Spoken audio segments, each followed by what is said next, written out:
Part 1. The colony of New Carthage hung in the quiet dark of space like a green jewel wrapped in clouds. It circled a gentle star in the Epsilon Eridani system, far from Earth but full of hope.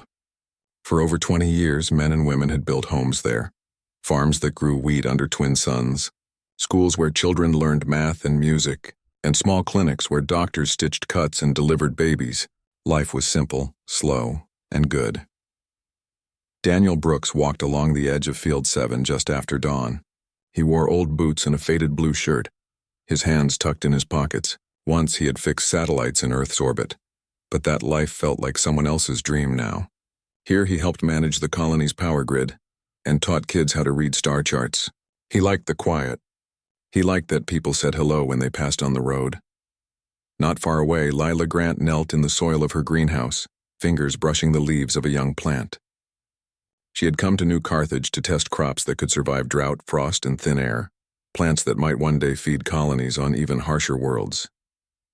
Her hair was tied back, her sleeves rolled up, and dirt smudged her cheek. She hummed softly as she worked, unaware that this would be her last peaceful morning. The sky changed without warning. One moment it was pale gold with streaks of pink from the rising suns. The next, black shapes tore through the upper atmosphere like knives through silk. No alarm sounded at first. People stopped in the streets, squinting upward, confused. Then the ground shook.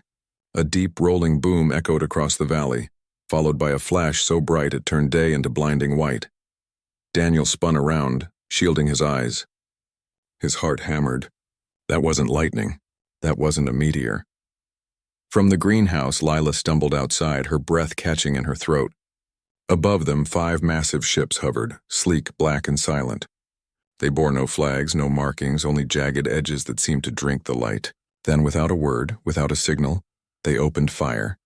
Beams of violet energy lanced down, striking the colony's central dome. The glass shattered, then melted. Fire bloomed where the school had been. The medical center vanished in a plume of smoke and molten rock.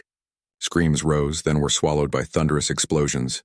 Panic spread like wildfire. Families ran for shelters that no longer existed. Vehicles skidded off roads. Daniel sprinted toward the evacuation pad, shouting for people to follow. He found Lila near the storage depot, helping an elderly man into a transport cart. "We have to go now," Daniel yelled over the roar of collapsing buildings. Lila nodded, her face pale but steady. She helped the old man into one of the few remaining escape pods docked at the edge of town.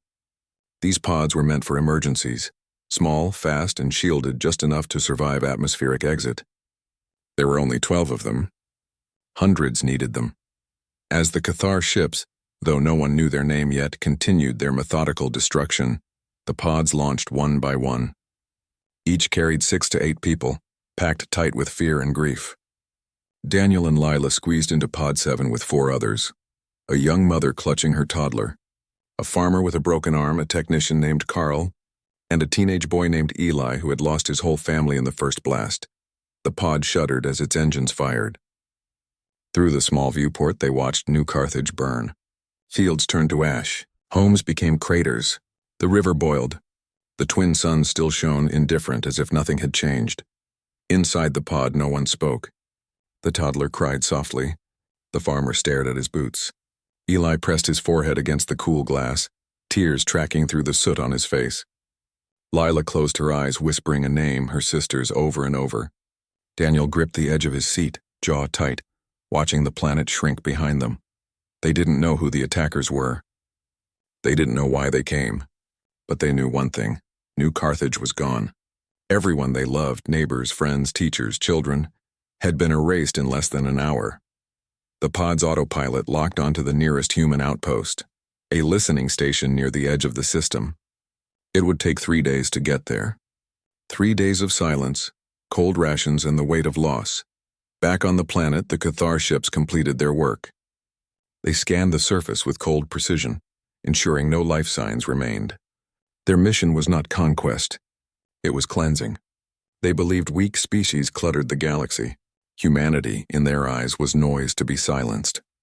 When the last building collapsed into dust, the black ships turned and vanished into the void, leaving only a dead world and a handful of survivors drifting in the dark. In Pod 7, Daniel finally broke the silence. They'll pay for this, he said, voice low but firm. Leela opened her eyes. She didn't argue.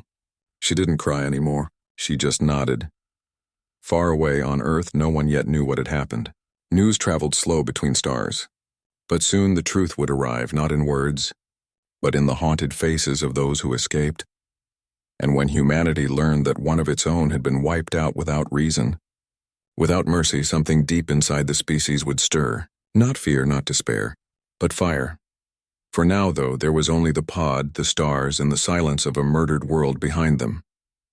The escape pod drifted through the cold silence of space for 3 days before it was found. When the rescue ship Wayfarer pulled it into its bay, the crew expected survivors, but not this kind of silence. The people inside moved like ghosts, speaking only when spoken to, their eyes hollow. Daniel Brooks stood straight, but his hands trembled. Lila Grant barely ate.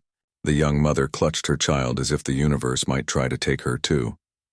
News of New Carthage's destruction reached Earth 2 weeks later. At first, officials thought it was a system failure, a solar flare, a reactor meltdown, maybe even a terrorist act. But when the Wayfarer docked at Luna Station and the survivors gave their reports, the truth became clear. Something out there had attacked without warning, something powerful, something cruel. In Colorado Springs, deep beneath Cheyenne Mountain, Admiral Paul Vance watched the recordings from the escape pod's external camera. He saw the black ships. He saw the violet beams slicing through buildings like paper. He saw the moment the school vanished. His face stayed calm, but his knuckles turned white around his coffee cup. He had served 40 years in the United Earth Defense Command. He had seen wars, rebellions, and disasters. But this was different. This was extermination. Across the planet, people gathered in town squares, living rooms, and online forums. Grief turned to anger. Parents held their children tighter. Veterans put on old uniforms.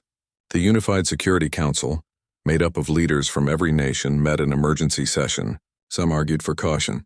"We don't know who they are," said one delegate. "We must seek dialogue." But others shook their heads. "They didn't talk," said another. "They burned a world full of children." In Geneva, Daniel and Lila sat in a quiet room with soft lights and plain chairs. A woman named Dr. Helen Moore asked them questions gently, but their answers were sharp with pain. Daniel described the ship's movements, how they never wavered, never hesitated. Lila spoke of the silence after the attack, how even the wind seemed afraid to blow. Their words were recorded, studied, and sent to every defense center on Earth and Mars. Meanwhile, in secret orbital yards hidden behind Jupiter's moons, work began in earnest. Project Ares had existed for years as a backup plan, a dream of building warships that could stand against unknown threats. Now it was no longer a dream. It was an order. Engineers worked around the clock. Factories on the moon melted down old satellites to forge new armor. Scientists tested weapons that bent gravity and split atoms with terrifying ease. At the heart of it all was the Aegis Dawn. It wasn't just a ship. It was a promise. Its hull was layered with phase-shielded alloys that could absorb and redirect energy. Its main guns didn't fire bullets or lasers. They fired focused distortions in space-time, capable of crushing a vessel from the inside out. It carried drones that could swarm an enemy like angry hornets, and its command deck was built for speed, not comfort. Every bolt, every wire, every line of code was designed for one purpose: to make sure no human colony would ever fall like New Carthage again. Back on Earth, young Marcus Cole stood on a gantry high above the Martian shipyard, staring up at the half-built skeleton of the Aegis Dawn. He was only 24, but he had been designing propulsion systems since he was 16. His hands were stained with grease, his eyes tired, but his mind raced with ideas. He had lost cousins on New Carthage, farmers who sent him dried fruit every birthday. Now he worked not for pay, but for payback. In another part of the shipyard, pilot Nora Ellis ran combat simulations in a darkened pod. She moved through virtual dogfights with calm precision, her fingers dancing over the controls. She had flown rescue missions in the asteroid belt, dodging debris and pirates. But this was different. This enemy didn't negotiate. They erased. So she trained harder, faster, sharper. She wanted to be ready the moment the Aegis Dawn left dock. On Luna, Corporal Ryan Shaw led a squad through zero-gravity assault drills. They wore magnetic boots and practiced breaching alien-style hulls. Ryan had grown up in Chicago, played baseball, dreamed of being a chef. But after seeing the footage from New Carthage, he signed up for Special Forces. If they come for us, he told his team, we meet them in the dark and we don't blink. Admiral Vance visited the Aegis Dawn 3 times in 6 weeks. Each time he walked the corridor slowly, touching the walls like they were sacred. He met Marcus, Nora, Ryan, and dozens of others. He didn't give speeches. He just said, make it count. Then came the breakthrough. A listening post near Alpha Centauri picked up a strange signal, repeating pulses in a pattern too precise to be natural. Analysts traced it back to a Cathar relay station near Proxima Centauri b. Even better, Earth's top cryptographers cracked part of their communication code. The aliens called themselves the Cathar Dominion. They believed they were cleansing the galaxy of lesser life. New Carthage had been labeled non-viable biomass. The words made Vance sick, but the intel also revealed something useful. The Cathar were predictable. They followed routines. They expanded in straight lines. And they never expected resistance. That was their mistake. The Unified Security Council met one last time. This time there was no debate. The vote was unanimous. Humanity would not hide. It would strike back. The Aegis Dawn was declared ready. Its crew, volunteers all of them, began boarding. Daniel Brooks was assigned as tactical advisor. His knowledge of colony layouts and emergency systems made him valuable. Lila Grant joined as xenolinguistics liaison. She studied the Cathar signals, searching for weaknesses in their language, their logic, their pride. As the ship powered up in the silent dark above Mars, Earth held its breath. Cities dimmed their lights for one night in memory of New Carthage. Parents told their children stories of courage. Soldiers kissed their families goodbye. The Aegis Dawn did not launch with fanfare. No crowds cheered, no bands played. It slipped away in the shadow of a solar flare, engines humming low, weapons charged, crew focused. Admiral Vance stood alone in the command center, watching the ship vanish from the screen. He whispered something no one else heard. Then he turned and walked back to his desk where a photo of his granddaughter sat, smiling, safe, unaware. Out in the void, the Aegis Dawn turned its nose toward Proxima Centauri. It carried no declaration of war, no demands, only fire forged in grief, sharpened by loss and aimed with perfect clarity. Humanity had been silent long enough. Now it would speak in thunder. Work on the Aegis Dawn never stopped. Even after launch, the crew fine-tuned systems, ran drills, and studied every scrap of intel on the Cathar. Marcus Cole spent most of his time in the engine bay, crawling through narrow access tunnels with a wrench in one hand and a datapad in the other. He adjusted the graviton core alignment for the 3rd time that week, muttering to himself about resonance frequencies. Sweat dripped from his brow, but he didn't care. If the ship failed in battle, it wouldn't be because of him. Nora Ellis sat in the pilot's chair on the bridge, eyes fixed on the starfield ahead. She ran silent approach simulations over and over, testing how close the ship could get before the Cathar sensors would notice. She practiced emergency evasions, sharp turns that would throw off enemy targeting. Her hands moved with calm certainty, but inside, her heart pounded every time she imagined those black ships filling her viewport. On the lower decks, Corporal Ryan Shaw trained his strike team in tight corridors lit only by red emergency lights. They wore light combat suits and practiced breaching mock hatches, clearing rooms, and planting charges.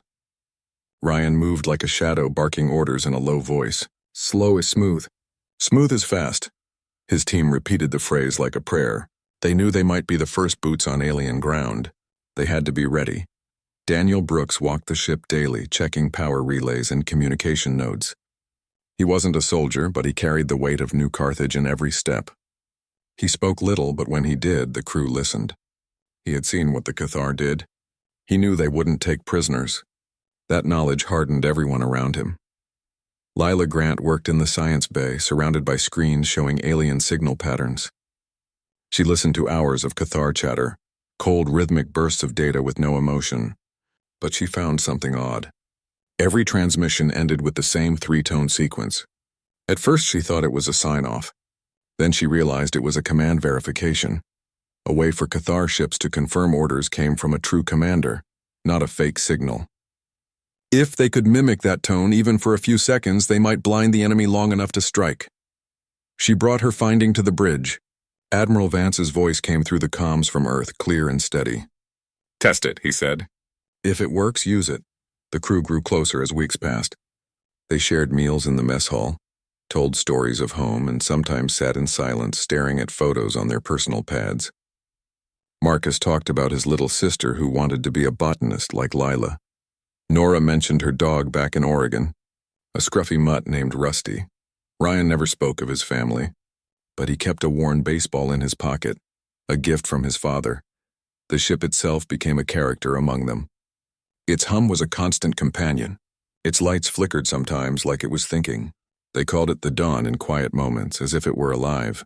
Then the alert came. A long-range probe near Proxima Centauri B sent back images. A Cathar outpost, small but heavily armed, orbited the planet. 3 dreadnoughts hung in formation around a central station shaped like a spiked sphere. Energy readings showed active plasma forges and shield generators. It was a forward base, likely used to prepare for deeper incursions into human space. This was their target. The Aegis Dawn dropped out of warp, just beyond sensor range. The stars outside looked colder here, closer. Nora eased the ship into a debris field left by an ancient asteroid collision. Dust and rock hid their heat signature. On the bridge, tension thickened the air. Graviton cannons charged, Marcus reported from engineering. Drones ready, said a tech named Owen from the weapons bay. Strike team suited up. Ryan confirmed over comms. Signal mimic ready, Lila added, fingers hovering over her console. Daniel stood beside Nora, arms crossed, eyes locked on the main screen. The Cathar station rotated slowly, unaware. It looked ancient and cruel, like a thorn in the fabric of space. Admiral Vance's final order echoed in their minds. Make it hurt. Nora took a deep breath. Engaging silent approach. The Aegis Dawn crept forward, engines throttled to a whisper. Every second felt like an hour. One wrong move, one stray energy spike, and they'd be spotted. Marcus held his breath in engineering, ready to cut power to any system that flared too bright. Lila watched the Cathar comms feed, waiting for the right moment. Then it came. A routine status check pinged from the station. Standard procedure every 30 minutes. Lila's fingers flew across her console. She sent the fake 3-tone sequence, the Cathar command verification embedded in a burst of static. For 3 heartbeats, nothing happened. Then the station's comms acknowledged the signal. The outer sensors blinked off for recalibration. Now, Lila whispered. Nora slammed the throttle forward. The Aegis Dawn shot out of the debris field like a bullet. Alarms blared on the Cathar station. Dreadnoughts turned, weapons powering up, but they were too slow. Fire graviton cannons. Daniel shouted. 2 beams of warped space-time lanced out from the Aegis Dawn. They didn't explode, they imploded. The nearest dreadnought crumpled inward as if crushed by an invisible fist, its hull folding like paper. The second beam struck the station's shield generator. The barrier flickered and died. Launch drones, Nora yelled. Hundreds of small, fast craft poured from the Aegis Dawn's bays, swarming the remaining ships like angry wasps. They latched onto hulls, drilling through armor, frying circuits. One dreadnought fired wildly, its plasma bolts missing as Nora juked the ship hard to starboard. Ryan, go, Daniel ordered. In the launch bay, Ryan and his team boarded 4 armored drop pods. The bay doors opened. Vacuum rushed in, then sealed again. The pods fired toward the station, engines flaring. Inside the Aegis Dawn, chaos reigned, but it was controlled chaos. Marcus rerouted power from non-essential systems to keep the phase shields up. A plasma bolt struck the port side, shaking the ship. Lights flickered. But the shields held. Lila monitored the Cathar comms.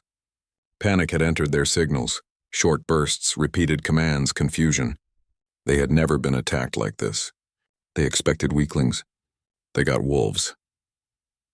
On the station, Ryan's team breached the outer hull. They moved fast, planting sonic pulse charges on key junctions. The charges didn't explode. They vibrated at a frequency that shattered metal from within. Bulkheads collapsed. Conduits burst. The station groaned like a dying beast.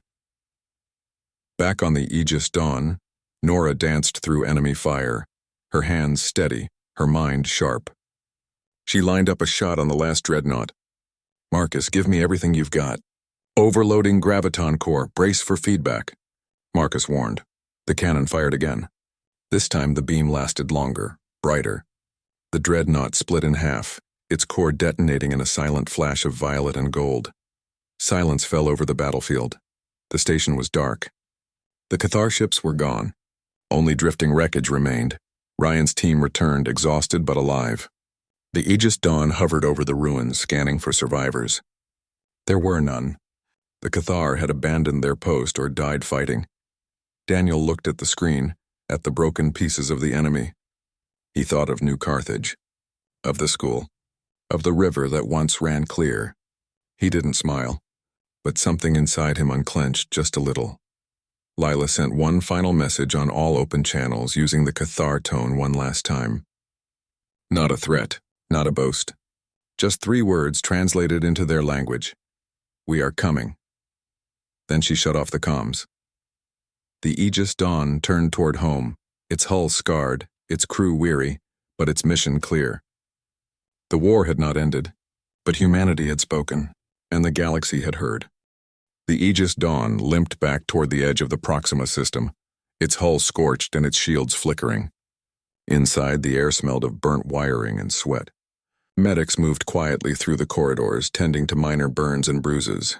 No one was seriously hurt, but the weight of what they had done pressed on them like gravity. They had won, but it didn't feel like victory. It felt like the first step. Nora Ellis kept her hands steady on the controls, guiding the ship through a cloud of debris.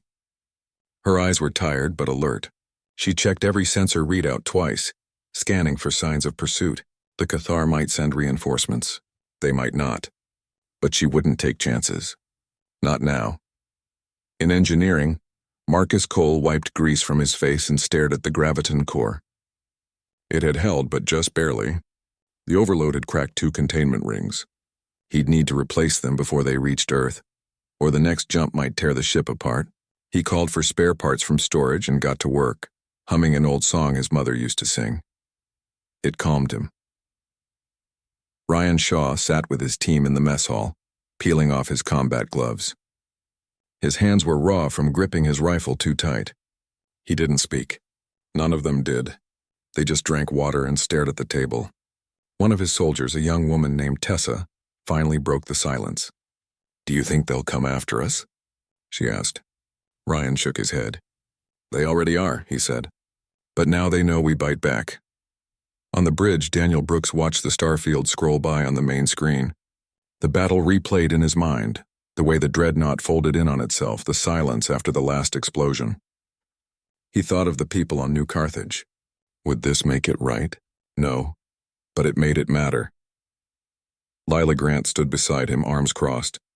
She had sent the message. 3 words. Simple. Clear. She hoped it would echo through Cathar channels, spreading doubt where there had only been arrogance. She knew language could be a weapon too, not just fire and steel, but fear and uncertainty. Back on Earth, news of the strike arrived faster this time. The Aegis Dawn had transmitted a short burst before going dark, just enough to confirm the mission's success. When the data reached UEDC headquarters, Admiral Vance didn't cheer.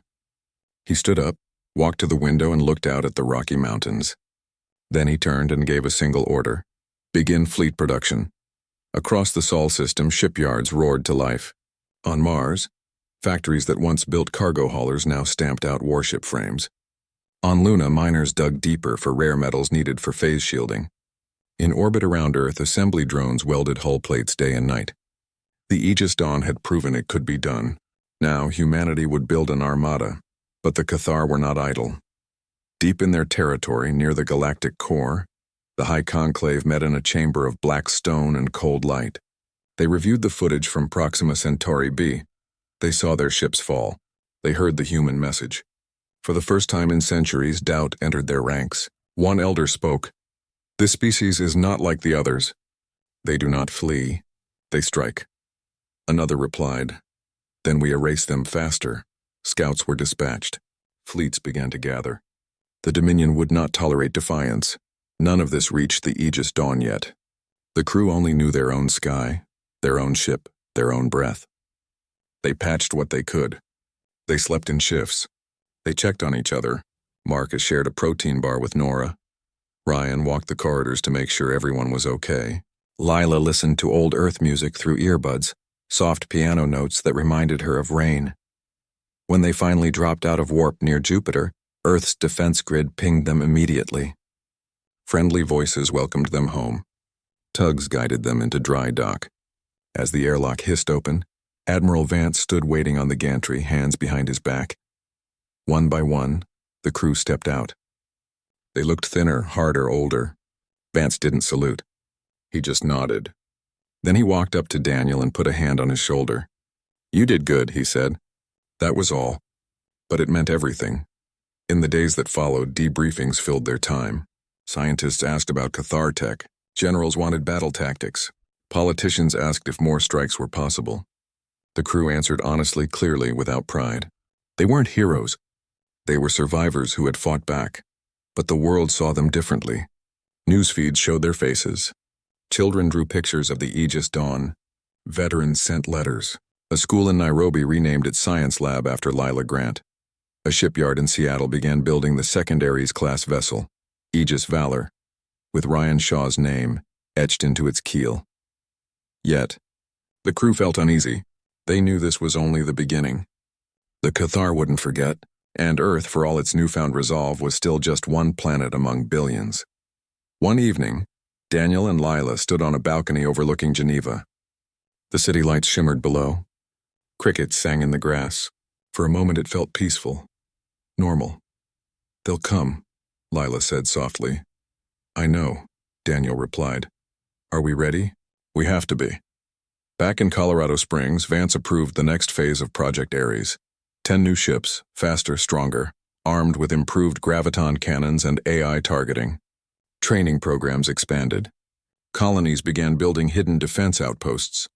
Humanity was no longer waiting to be found. It was preparing to meet the enemy halfway. Marcus returned to Mars to help design the new engines. Nora joined the Flight Academy as an instructor, teaching pilots how to fight like they meant it. Ryan took command of a new strike unit, training soldiers not just to survive, but to win. The Aegis Dawn stayed in dry dock, being repaired and upgraded. But its legend grew. It became more than a ship. It became a symbol that when humanity was pushed too far, it didn't break. It burned brighter, and far away in the dark between stars, the Cathar Dominion watched. They saw the shipyards. They heard the rumors. They felt the shift in the balance. For the first time, they wondered if cleansing the galaxy might cost more than they were willing to pay. But neither side would back down. The fire had been lit, and now it would spread. The war did not end with a single battle or a grand treaty. It changed slowly, like the turning of seasons. After the strike at Proxima Centauri b, the Cathar Dominion did not vanish. They came back, angrier, faster, with more ships and colder tactics. But humanity was ready. The shipyards never slept. New vessels rolled out of dry docks every month, each one stronger than the last. Colonies built hidden missile silos beneath their farms. Children learned emergency drills alongside their ABCs. Fear had not disappeared, but it no longer ruled. Daniel Brooks stood on the observation deck of Luna Base, watching the launch of the Aegis Horizon, the 5th ship of the Ares-class fleet. Its hull gleamed under Earth's reflected light, engines humming with quiet power. He wore a simple gray uniform now, no longer just an advisor, but a coordinator for colony defense. He still dreamed of New Carthage sometimes, of green fields and morning mist, but the dreams no longer woke him in tears. They reminded him why he worked. Lila Grant walked beside him, her hands in her pockets. She had stopped studying crops. Now she led a team that decoded Cathar signals and planted false data into their networks. Her quiet mind had become a weapon. She had learned that the Cathar valued order above all else, so she gave them chaos, fake fleet movements, phantom distress calls, phantom victories.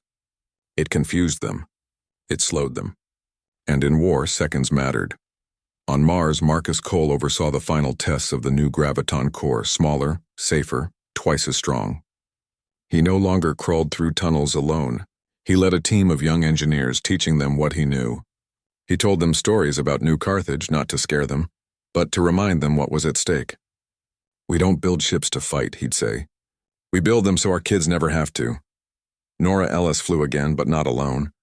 She commanded a wing of 5 Ares-class fighters, darting along the edges of human space, hunting Cathar scouts before they could report back.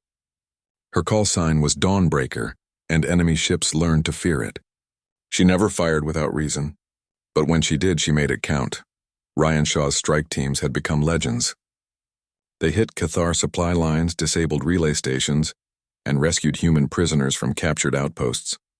They moved like shadows, struck like lightning, and vanished before the enemy could react. Ryan still carried his old baseball, but now he gave one to every new recruit. "Remember what you're fighting for," he'd say.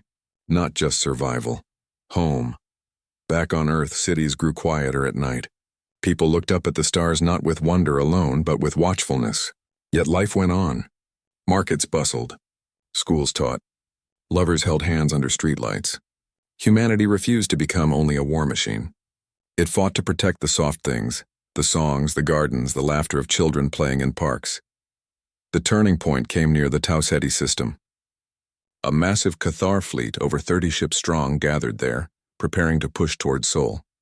Intelligence from Lila's team gave Earth 2 weeks' warning. The United Earth Defense Command did not hesitate. Every ready ship launched.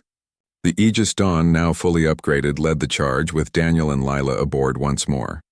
The battle lasted 3 days. Plasma fire lit the void. Graviton beams twisted space into knots. Drones swarmed like angry stars. Nora's wings sliced through enemy fighters with surgical precision. Ryan's team boarded a Cathar command vessel and planted charges deep in its core. When it blew, the shockwave disabled 3 nearby dreadnoughts. The Cathar retreated, not in panic but in calculation. They had lost too much. Their belief in human weakness had shattered. Reports reached their high conclave of ships that bent reality, of soldiers who fought with calm fury, of a species that turned grief into steel. They did not surrender. But they stopped advancing. Peace did not return overnight. Skirmishes still flared on the edges. But the tide had turned. Humanity was no longer prey. It was a force to be reckoned with. On the first anniversary of New Carthage's fall, a memorial was unveiled on Earth, Mars, Luna, and every colony that remained. It was not a statue of soldiers or ships. It was a simple garden, filled with plants that could grow in harsh soil. Wheat, barley, and a new strain of flower Lila had developed, with silver leaves and blue petals. They called it the Carthage Bloom. Daniel and Lila stood there as the sun rose. No speeches were made. No flags waved. People came, placed a stone or a flower, and left in silence. It was enough. Years later, when the last Cathar scout was driven from human space, the fleets did not disband. They became guardians. The Aegis Dawn patrolled the outer rim, not to seek war, but to ensure it would never come again. Children grew up hearing stories of the fire humanity answered with, not out of hate, but out of love for what it had lost. And in the quiet moments, when the stars shone clear and the comms were silent, the crew of the Aegis Dawn would gather on the bridge, share a meal, and look out at the endless dark. They knew the universe was vast and full of dangers. But they also knew this. Humanity would never again be silent. It would stand. It would fight. And it would protect its own, with firepower beyond imagination, and hearts that remembered why it mattered.